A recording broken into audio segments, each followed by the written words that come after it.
Hi, welcome to Networks Learning. My name is Riaz Gul.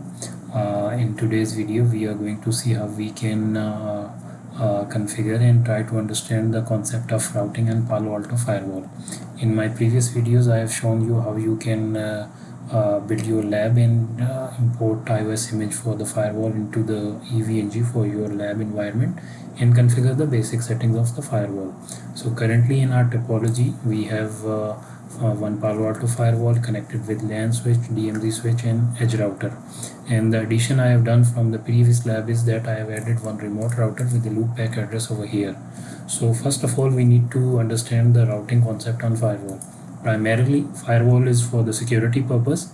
Primarily, its functionality is to secure the network and secure the traffic passing through it. But with respect to the requirements of the organization, it can be deployed for the routing purpose as well.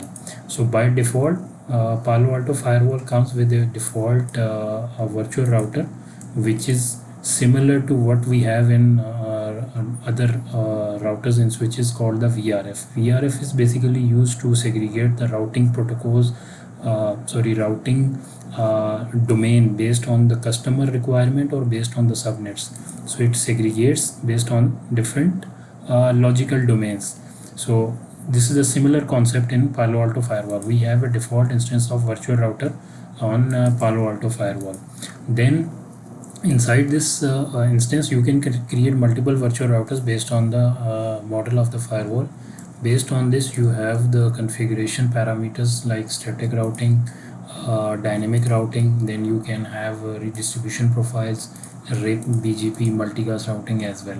But there is one more enhanced version of legacy routing over here, which is called the advanced routing functionality on Palo Alto firewall.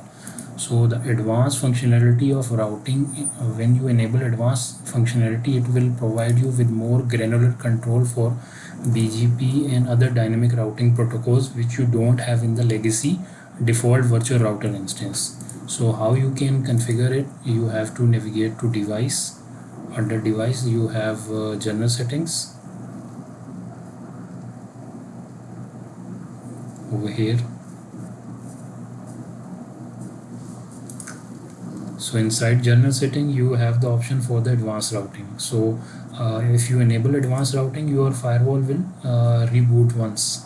So after rebooting, you will have something called logical routers. But for logical routers, you need to create for per instance of the virtual system of the firewall. So currently we are in virtual system 1, which is the default virtual context or VDOM. VDOM is called in Fortinet by the way. So over here we have a virtual system. So by default, virtual system is having one virtual router. But if you enable advanced routing, you will have logical routers, and you need to create logical router based on the your requirement inside the virtual system. So per virtual system, you can create multiple logical routers, and per vSystem you can create multiple virtual routers as well. I can also create more virtual router over here. So this is how you can segregate, or you can fine-tune the things according to the routing concept on the Palo Alto firewall. But primarily, firewall is not used for the routing purpose, dedicated routing. If you are using defense in depth approach, like you have edge router which is connected to Palo Alto firewall, then you have internal routing infrastructure, core switches and routers as well. So in that case, the routing happens on your edge router, and the security parameters and other things you configure on Palo Alto firewall. So this is the concept of virtual routers and advanced routing, logical routers. Then you have the service routing. So basically, when you boot up the firewall, by default, all the routing happens, all the connectivity happens on your management interface. So this is the management inside setup. You have to navigate to interfaces. Under interface, you have what you call as management interface. So if you configure this interface based on your requirement, either from DHCP or static, so by default, firewall will use this interface to route any traffic outside the firewall. Like it needs to communicate with the Palo Alto content servers, wildfire servers. So all that traffic will be routed via the service routes. So you can you can what you can say, you can change that routing based on your requirement. Like if I want to send all the management traffic or all the traffic from ether 1/1 towards edge router, and then from edge router it should go to the internet, then I need to change the service routing over here. So based on different protocols and different parameters, you can configure default routing. Like if I want to pass DNS traffic, rather than using default interface, I want to use ether 1/1 for the DNS traffic. So I need to change it from here, ether 1/1 source header, it will fetch automatically. So this is how you can change the service routing. This is called service routing. By the way, this is one of the difference that you can have in Palo Alto in other vendors like Cisco and Fortinet. In Fortinet you have the feature you can also do, but it's not as granular as you have over in you have here in Palo Alto. So you can, based on the protocol, you can shift the traffic on respective interface.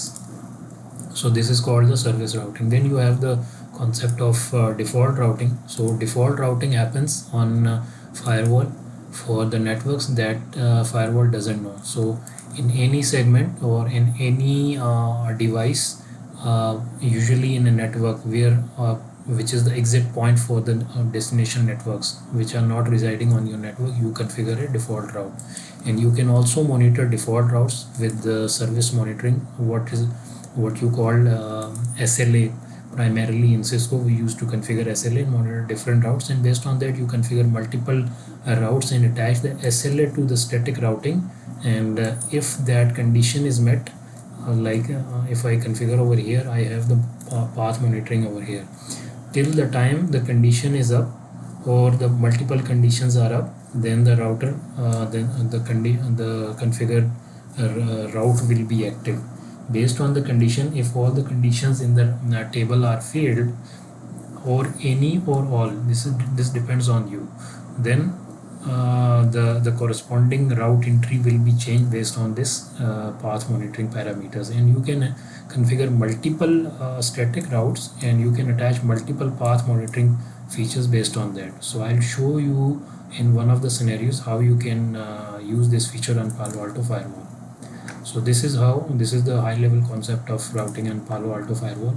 In my next video I'll show you how you can configure routing. We'll use the static routing for this topology because this is a small topology. The end target would be, we'll communicate the LAN segment to the remote router loopback address. So this is how you can use this Palo Alto Firewall for routing purpose. Thank you so much for your time, and if there is anything you want to ask me, you are welcome, and make sure you subscribe my channel. Thank you so much.